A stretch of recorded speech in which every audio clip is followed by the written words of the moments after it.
Just mentioned transit cuts. That's going to get some attention, even when this comes down on the Saturday between Christmas and New Year's. There are reforms in the package that the governors have put forward, just not the way some people wanted.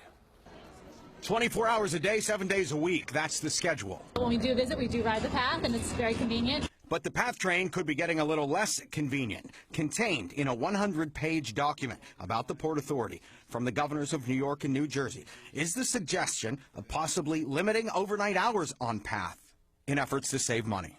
If you're somebody who works in the construction industry or some kind of maintenance, where you're working overnight shifts and you have to be at work at 5 in the morning or something like that, because they're talking about eliminating until, it's how you're supposed to get in. What about, the people who work the overnight shifts? And that's, the city runs 24 hours. The recommendations are part of a larger attempt to reform the agency. It's managed by both New York and New Jersey. Both states have passed legislation for change, but on Saturday night, Governor Cuomo vetoed it, and along with Governor Christie, called for implementation of recommendations from a panel they put together this year.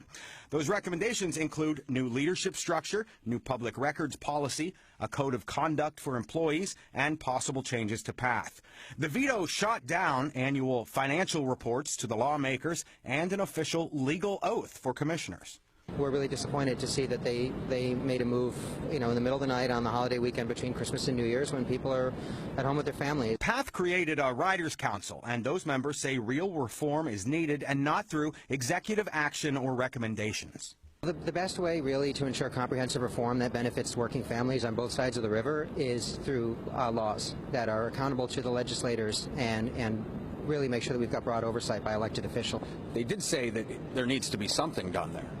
I read the entirety of the bill that was passed by both legislatures. That bill was comprehensive, and it had unanimous support from lawmakers, and it covered the most important things that are needed. Better management structure, clearer executive lines of reporting, stricter conflict of interest, ethics, and fiduciary policies. Port Authority commissioners and staff have to take up this issue. There will be discussion about it. I checked in with some state lawmakers in New Jersey and New York. Probably can't override these vetoes, and there probably isn't even time, but they may bring it up again. This has been an ongoing issue. John?